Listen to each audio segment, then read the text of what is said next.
하나님 말씀 사무엘하 6장 12절입니다.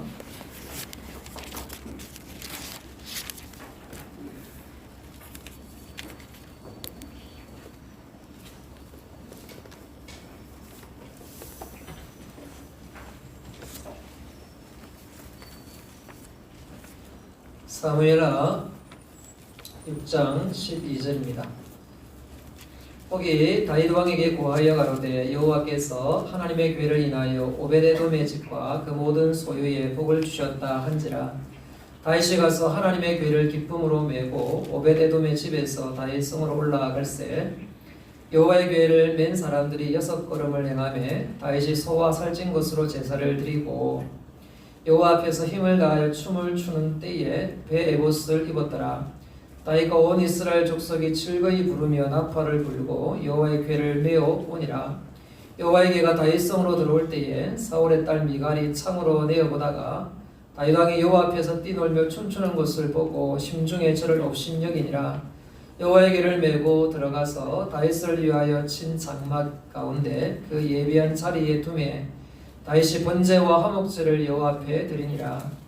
다윗이 번제와 화목제에 드리기를 마치고 만군의 여호와의 이름으로 백성이 축복하고 모든 백성 곧 이스라엘 무리에 무로 남녀하고 떡 한 개와 고기 한 조각과 건포도 떡 한 덩이씩 나눠주매 모든 백성이 각기 집으로 돌아가니라.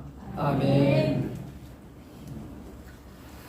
여러분 삶이 어떻습니까? 삶이 즐거우신가요? 아니면 지금 못 죽어서 살고 계십니까? 여러분 지금 감정이 어떤지 모르겠어요. 여러분 삶이 기쁘다면 참 행복한 것이죠. 여러분 어떤 하고 싶은 것을 이루면 참 기쁩니다. 좋아하는 사람 만나면 참 기쁩니다. 초중고 6년을 공부하고 대학 4년을 공부하고 또 스펙을 쌓아서 취업을 준비하는 취준생이 합격 소식을 들었어요. 합격! 얼마나 기쁘겠어요. 집안채 없이 살아가는 중에 돈 아껴서 적금을 하고 아파트 분양을 신청했는데 당첨이 되었어요. 얼마나 기쁘겠습니까? 암투병을 하고 있는 중에 드디어 완치 판정을 받았어요. 이게 얼마나 기쁘겠어요. 우리가 살아가는 가운데 여러 가지 기쁨의 종류들이 있습니다. 이런 기쁨들을 우리는 함께 또 누릴 수 있고 이런 기쁨들을 또 추구합니다. 그러나 여러분 이러한 기쁨들이 한계가 있다는 사실을 또한 우리는 인정해야 됩니다. 이런 기쁨들이 영원히 지속될 수 없고 또 이런 기쁨을 추구하다가 이것을 상실하면 또 슬픔으로 찾아오는 것을 보게 되죠. 지난 6월 23일에 미국의 영화 제작자 스티브 빙이 55세로 추락사했습니다. 그는 최근 코로나 바이러스로 이제 지역에 봉쇄령이 내려졌는데 심한 우울증을 호소를 했어요. 그래서 이제 언론은 그의 죽음을 극단적 선택으로 보도하고 있습니다. 그는 자선 사업가로 알려져 있고 영화 제작사로 투자자로 알려져 있는데요. 언젠가 빈 클린턴 대통령이 전직 대통령의 신분으로 북한에 이제 기자가 간첩 혐의로 붙잡혀 있을 때에 비행기를 타고 가서 구출한 사건이 있어요. 그 비용을 스티브 빙이 지불했다고 합니다. 그가 이제 죽고 나서 남겨놓은 재산이 알려졌는데 7,100억으로 알려져 있습니다. 상당한 금액이죠. 그러니까 7,100억이라는 돈을 가지고 있어도 우울증에 걸려서 7,100억이 있어도 삶에 기쁨이 없는 그런 이야기입니다. 이런 종류의 이야기는 많이 들을 수 있습니다. 돈이 많다고 해서 행복한 것은 아니죠. 물론 또 좀 더 하고 싶은 일들을 할 수 있는 기회들이 많이 주어지는 것은 부인할 수 없는 사실입니다. 그렇지만 돈이 있다고 해서 행복한 것은 결코 아닙니다. 많이 배웠다고 해서 기쁜 것은 아닙니다. 그럼 우리가 그리스도인으로서 추구해야 될 기쁨은 영원히 변치 않는 하나님이 우리의 기쁨의 대상이 되어야 합니다. 복음주의 설교자로 유명한 존 파이퍼 목사님은 하나님을 기뻐하라라는 책에서 기독교 쾌락주의를 강조합니다. 기독교 희락주의로 표현하고 있습니다. 번역을. 쾌락은 뭔가 좀 부정적인 의미로 좀 사용되니까 희락주의, 성령의 아름다운 열매, 희락을 이야기하고 있는 것이죠. 하나님을 영원토록 즐거워하며 그에게를 영화롭게 할지니라. 소요리 문답에 나와 있습니다만은 하나님을 영화롭게 하는 것, 하나님께 영광을 돌리는 방식은 그 중심의 핵심은 하나님을 즐거워하는 것입니다. 저는 공부를 열심히 해서 하나님께 영광 돌리겠습니다. 네, 가능한 이야기입니다. 내가 어떤 영역에서 하나님께 영광 돌리고 싶습니다. 가능한 이야기입니다. 그런데 그 핵심의 중심에 하나님을 즐거워하는 것이 없다면 그것은 하나님을 영화롭게 할 수가 없는 것이죠. 어떤 것이 방식이 되고 수단이 될 수 있지만 그 중심에 하나님을 즐거워하는 마음이 없다면 어떤 것이라도 하나님을 기쁘시게, 하나님을 영화롭게 할 수가 없는 것이죠. 하나님, 제가 예배하기 위해서 제물을 이렇게 들고 왔습니다. 황소 한 마리 잡아왔습니다. 그런데 그 마음에 하나님을 기뻐하는 것이 없다면 그렇다면 하나님은 제물을 받지 아니하시는 것이죠. 하나님께서 이스라엘 백성들을 향해서 제물 가져오지 마라. 너희 제사 내가 안 받는다. 이렇게 말씀하셨어요. 하나님을 향하여 즐거워하는 마음이 없이 제물 들고 오니까 나 너 제물 안 받아. 이렇게 말씀하신 것이죠. 우리가 하나님을 영화롭게 하는 방식은 다양합니다. 내가 가진 재능 가지고 내가 가진 삶의 자리에서 하나님을 영화롭게 하는 일은 다양한 방식으로 나타나지만 그 중심, 그 핵심에는 하나님을 즐거워하는 것입니다. 하나님을 기뻐하는 것입니다. 여러분 생각해 보십시오. 우리가 어떻게 하나님을 기뻐합니까? 창세 전에 우리를 택하였다라고 성경은 기록해 놓고 있습니다. 이게 무슨 이야기입니까? 천지가 만들어지기 전에 하나님의 의지 세계 속에 나라는 존재가 있다는 거예요. 와, 이렇게 놀라운 존귀함이 느낄 수가 있습니까? 천지가 만들어지기 전에 나라는 존재를 하나님은 계획해 놓으셨다. 이게 하나님의 메시지입니다. 여러분, 지금 지구상의 80억 인구 가운데 나라는 존재를 기억해 주는 사람이 몇 명이나 되겠어요? 여러분을 알고 여러분을 존귀 여기는 사람이 몇 명이나 됩니까? 천지가 만들어지기 전에도 하나님의 의지 세계 속에는 나라는 존재가 있었어요. 이렇게 나를 존귀 여기고 계십니다. 이거 생각하니까 하나님을 즐거워할 수밖에 없어요. 하나님을 기뻐할 수밖에 없어요. 그 하나님께서 나를 위하여 독생자를 보내주셨어요. 자신의 하나밖에 없는 아들을 나의 구원을 위하여 이 땅에 보내주셨어요. 기뻐하지 않을 수가 없어요. 나를 이렇게 사랑하신단 말일까?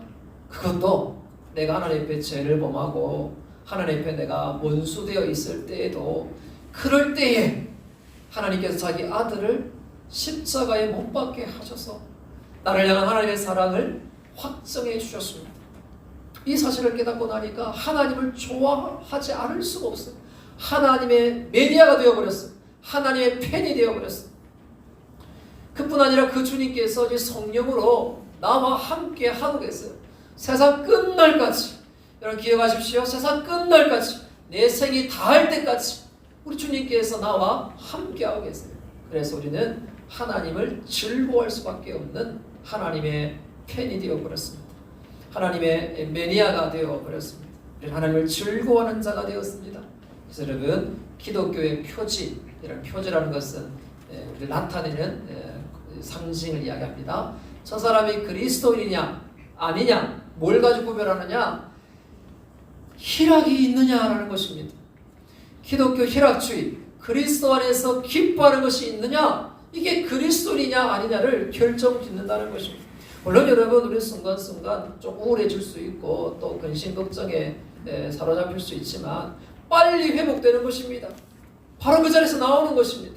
우울한 감정에서 빨리 회복되는 것입니다. 왜냐하면 주님을 바라보기 때문에, 하나님을 바라보기 때문에, 하나님이 나를 택하시고 나를 지극히 사랑하사 독생자를 보내주시고 우리 주님께서 십자가에 나를 위하여 피 흘려 죽으시고 그 주님께서 이제 나와 함께 하신다는 이 놀라운 이야기들을 내가 믿고 신뢰하기에 바로바로 일어서는 것입니다. 넘어질 수 있지만 완전히 엎드려져 누워 있을 수 없습니다. 다시금 일어설 수 있는 것이 기독교인이기 때문에 기독교의 표지, 그리스도인이냐 아니냐, 이것은 희락으로 구분짓는 것입니다. 여러분, 지금 기쁨을 상실하고 있습니까? 지금 비정상 상태입니다. 영적으로 지금 병들어 있는 것입니다. 희락이 있어야 됩니다. 기쁨이 있어야 됩니다. 주님 때문에 기뻐하는 것입니다. 코로나19 때문에 많이 지쳐 있어요. 이런 가운데서도 이걸 뚫고 나가는 기쁨이 우리 안에 있어야 돼요. 그리스도 때문에 기뻐하는 것입니다. 우리 주님 때문에 기뻐하는 것입니다. 여러분 상황 가운데, 여러분 어려운 상황을 만난 분들도 계실 거예요. 그러나 그 상황을 보다 더 크고 위대한 능력이 있는 그리스도 안에서의 기쁨이 우리 안에 있어야 돼요. 기독교 희락주의, 그리스도인인지 아닌지 기쁨을 가지고 평가할 수가 있는 것이죠. 우리 본문으로 한번 돌아와 보겠습니다. 이 본문에는 언약궤가 나오는데요.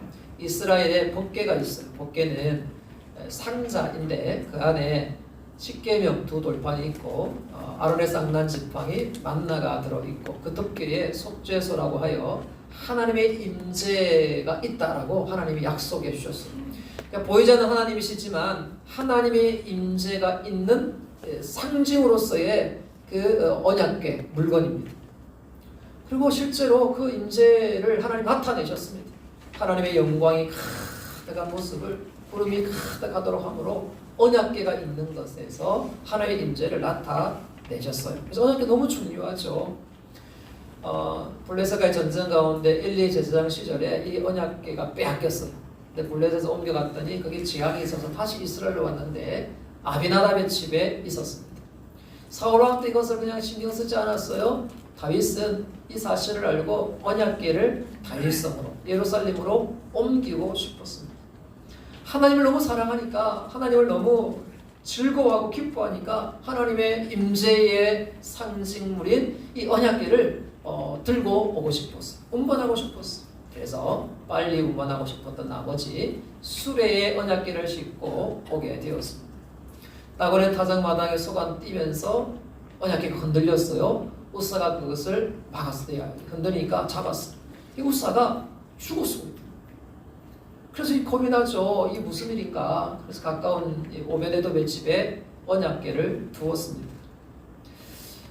이 언약궤를 이제 다윗이 정말 좀 즐거운 마음에 동기는 좋았습니다만은 방식이 자기 방식이었어요. 하나님은 이 언약궤 옮기는 규례를 정해 놓으셨습니다. 레위 자손 가운데 고리를 꿰어서 어깨에 메고 옮기는 것이, 이것이 하나님이 정하신 규례예요. 근데 어깨에 메우는 것보다 수레가 빠르잖아요. 아마 다윗이 몰랐던지 아니면 순간도 방심했던지 그랬던 것 같아요. 그래서 내 방식대로 내 마음을 담아서 그렇게 움직였지만 하나님은 그것을 거부하셨어요. 여러분, 어떨 때는 내가 열심을 가지고 하나님을 섬긴다고 하는데 그 열심이 하나님으로부터 거절당할 때가 있다는 사실을 기억하십시오. 그러니까 열심도 중요하지만 방향이 중요합니다. 방식도 중요합니다. 하나님이 기뻐하시는 방식대로 내가 순종하고 열심을 내어야 하나님이 받으시는 거죠. 무조건 열심히 하는 거 그거 하나님이 받으신다고 착각하면 안 됩니다. 바른 방식으로 하나님께 순종해야 하나님이 받으시는 것입니다. 아마 이 오베데돔에서 석 달간 머무는데 한 사람이 다윗에게 소식을 알려줍니다. 왕이요, 오베데돔이 그의 집과 그의 소유에 복을 받았습니다. 성경 분명히 이야기합니다.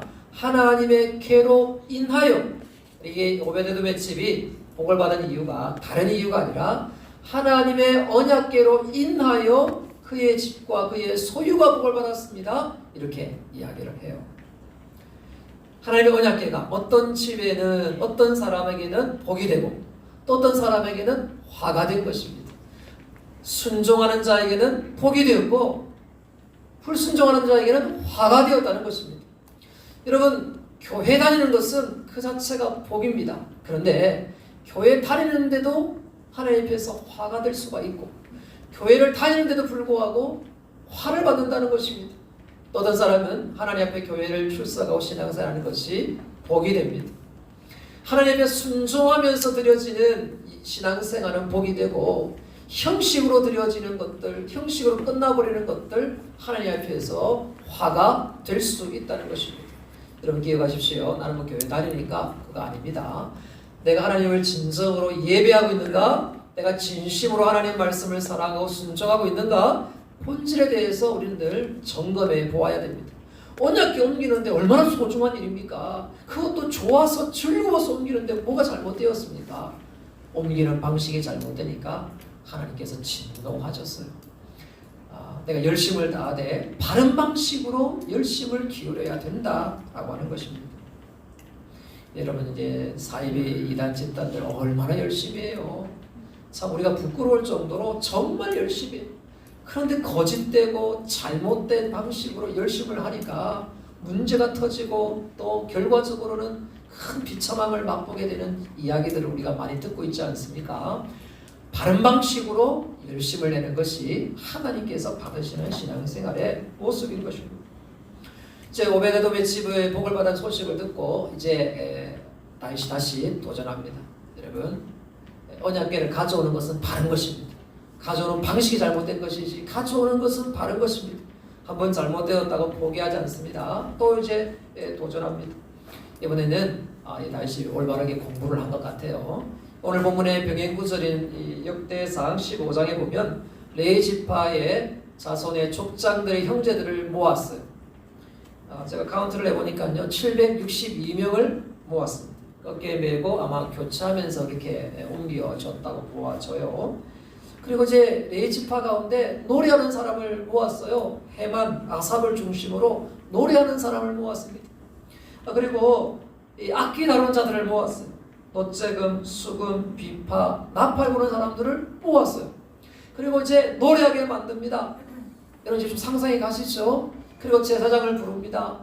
지금 이제 오늘 성경에는 이제 6그릇 떼고 제사 지냈다고 하는데 하나님이 이걸 받으시는지 확인해 보는 장면 같아요.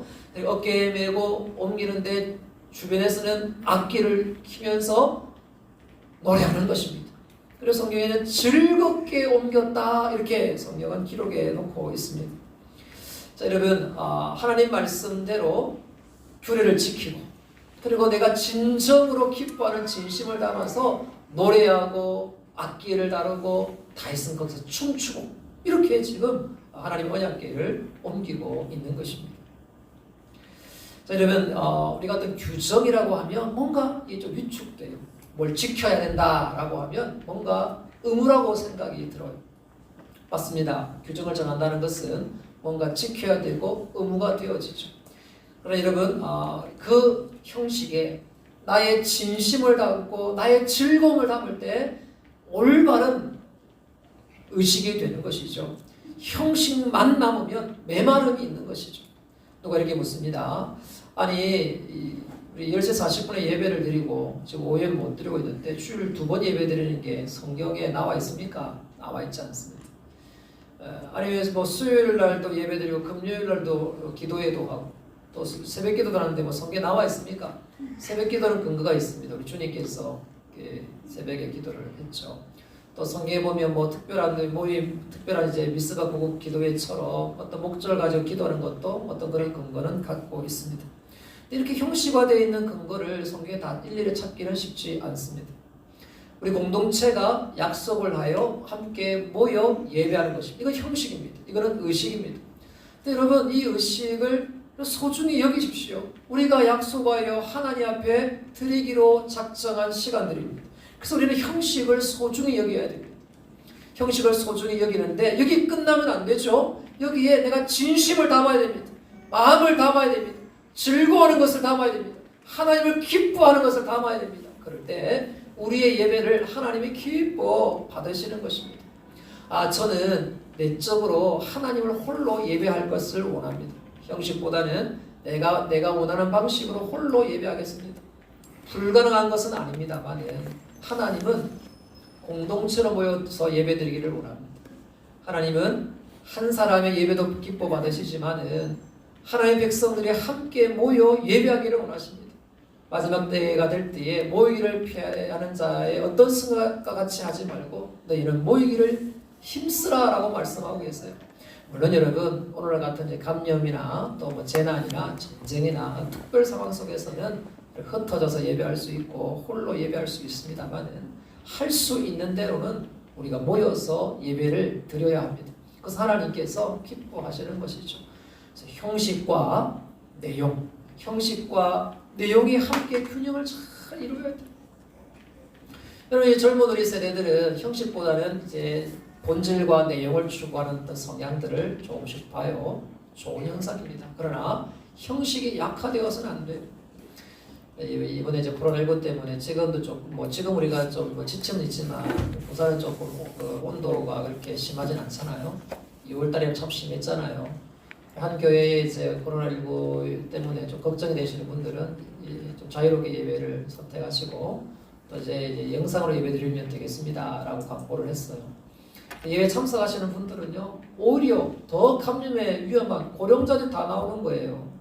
왜 이런 현상이 일어났을까? 목사님이 의아스러운 거예요. 지금 자유롭게 예배를 드리려고 했는데 젊은이들은 싹 빠져나가고 30대들 싹 빠져나가고 오히려 70대들의 예배를 앉아 있는 거예요.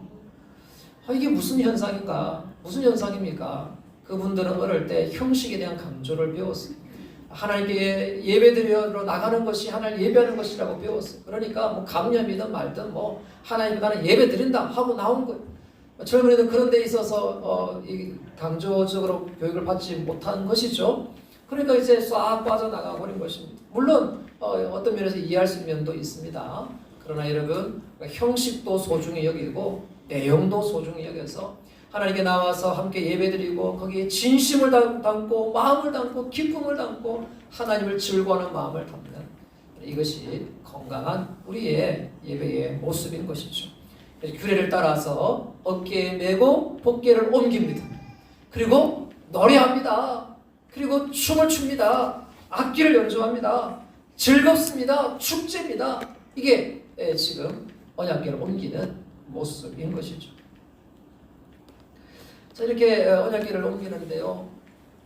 다윗이 이제 춤을 추는 어떤 과정 속에서 춤을 췄다고 보여지고요. 성경을 보면 또 이제 다윗성에 이르렀을 때 또 힘껏 즐겁게 춤을 춘 것을 보게 됩니다.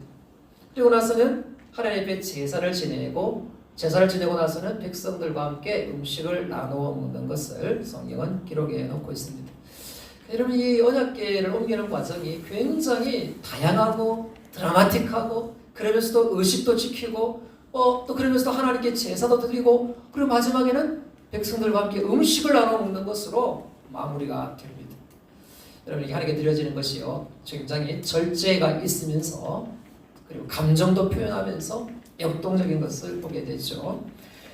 특별히 하나님 앞에 제사, 번제와 화목제를 드리고 그리고 나서는 음식을 백성들과 함께 나누어 먹습니다. 19절 이렇게 이야기합니다. 모든 백성 곧 온 이스라엘 무리의 물은 남녀하고 떡 한 개와 고기 한 조각과 건포도 떡 한 덩이씩 나눠주매 모든 백성이 각기 집으로 돌아가니라. 여러분 하나님 앞에 번제와 화목제를 드립니다. 그리고 백성들과 함께 음식을 나눠 먹습니다. 성경을 요약하면 하나님 사랑, 이웃 사랑이 성경의 핵심입니다. 십자가도 하나님을 향한 사랑이고요. 또 우리를 향한 사랑이에요. 십자가는 하나님의 공의를 만족시켜 주시는 것이고 하나님의 사랑을 나타내는 것이고 그것은 곧 우리를 향한 사랑입니다. 십자가는 하나님 사랑, 나를 향한 사랑. 이런 성경의 핵심은 하나님 사랑, 이웃 사랑, 사랑으로 나타납니다. 번제와 화목제로 하나님 앞에 드려집니다. 그리고 백성들과 함께 음식을 나눠 먹는데 모든 백성 물론 남녀하고 한 사람도 빠짐없이 똑같이 이렇게 나누어지는 모습을 보게 됩니다. 여러분 교회는 정말 차별이 없어야 되고 또 이 세상에 차별이 없는데 우리 교회가 앞장서야 됩니다. 차별이 없어야 됩니다. 지금 이제 차별금지법 때문에 한국 교회가 굉장히 뜻을 모으고 우려를 하고 있습니다. 포괄적 차별금지법을 이제 발의가 되었는데 그것을 반대합니다. 여러분 우리 교회에 동성애자가 들어오면 쫓아내야 됩니까? 결코 그래서는 안 됩니다. 품어줘야 됩니다. 한 트랜스젠더가 교회를 왔어요. 남자인데 여자로 트랜스젠더를 한 거예요. 여성 호르몬을 계속 받습니다. 사람들이 이상하게 보죠. 남자 같은데 뭐 화장하고 이 자매들한테 언니 하고 막 달라붙고 하니까 어색하죠. 근데 청년부가 굉장히 성숙했던 것 같아요. 부목사님이 그 친구를 굉장히 따뜻하게 맞이해 주었고 관심 가져 주었고 이야기를 들어 주었어요. 그리고 이제 그 자매들도 그냥 그렇게 자연스럽게 좀 받아 주었어요. 시간이 지났습니다. 한 6개월쯤 되는데 성령께서 그에게 음성을 들려주셨고 또 목사님 통해서 관계가 되고 신뢰가 되니까 동성애에 대한 문제를 진지하게 고민하게 되었어요. 그리고 트랜스젠더에 관련된 문제들에 대해서 진지하게 고민하게 되었어요. 근데 한마디 딱 던졌는데 하나님의 음성으로 그냥 들려왔습니다. 그래서 이것이 죄라는 것을 깨닫고 트랜스젠더가 되어서 지금 남자가 되어 남자로 살아가면서 또 그냥 호기심에 또 나는 여자야라고 하는 생각을 가지고 했던 행동들에 대해서 다시금 되짚어보면서 탈동성애, 탈트랜스젠더에 대한 운동에 참여한 형제의 감정을 들어보았습니다. 그렇습니다. 우리는 동성애자를 차별하는 것 아닙니다. 그러나 동성애가 잘못되었다고 말하는 것에 대해서 옥죄는 것에 대한 거기에 대한 법을 제정하는 것에 대해서 반대합니다. 우리 교회에서는 모든 사람에 대해서 포용하는 마음을 가져야 돼요. 제가 중학교 때에 중고등부 아이들이 많이 나왔어요. 그러다 보니까 이제 이 학교에서 좀 문제아라고 하는 아이들도 막 우리 교회에 왔어요. 제가 좀 한 소리 했어요. 막 뭐라 그랬어요. 그러고 나서 이제 고등학교 한 3학년 때에 제가 인격적으로 주님을 만났을 때 이 사건이 제일 먼저 떠올랐어요. 내가 어떤 죄인인가라는 것이 깨닫게 되어질 때 너가 뭐라고 교회 온 친구들에게 너가 얼마나 도덕적으로 우월하다고 너가 뭐 얼마나 잘났다고 너가 뭐 얼마나 대단하다고 교회 온 친구를 그렇게 네가 한마디 쏘아붙일 수가 있어. 그래 막 울면서 회개했던 그런 기억이 있습니다. 여러분 우리는 누군가를 차별할 만한 도덕적 근거가 없어요. 우리는 어떤 사람이든지 동일하게 바라볼 수 있는 마음을 가져야 돼요. 우리 모두는 하나님 앞에서 죄인입니다. 우리 모두는 하나님 앞에서 죄인이에요. 우리 모두는 하나님 앞에서 죄인입니다. 오직 예수 그리스도의 은혜로만 구원받은 백성입니다. 주님만 높아지고 나는 작아져야 되는 것이죠.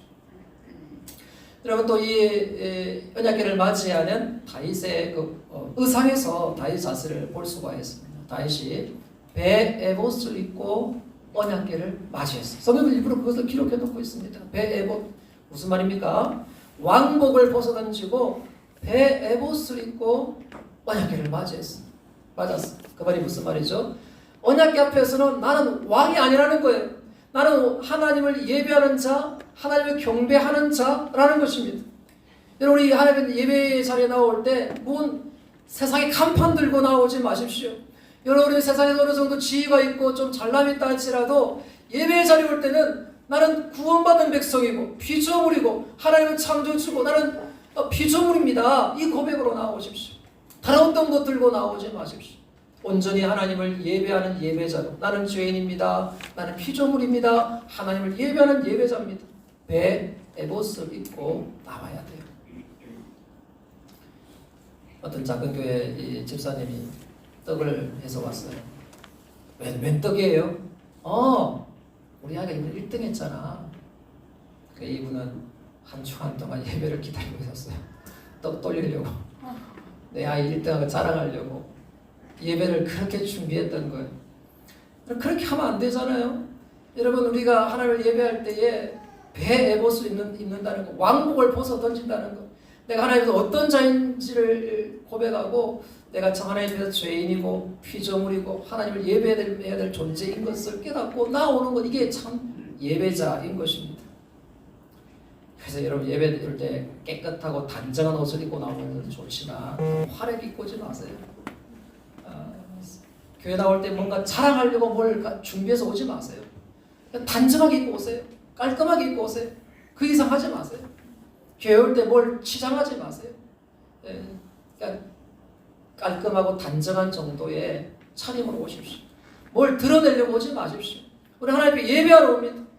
언약궤에 집중하는 것이죠.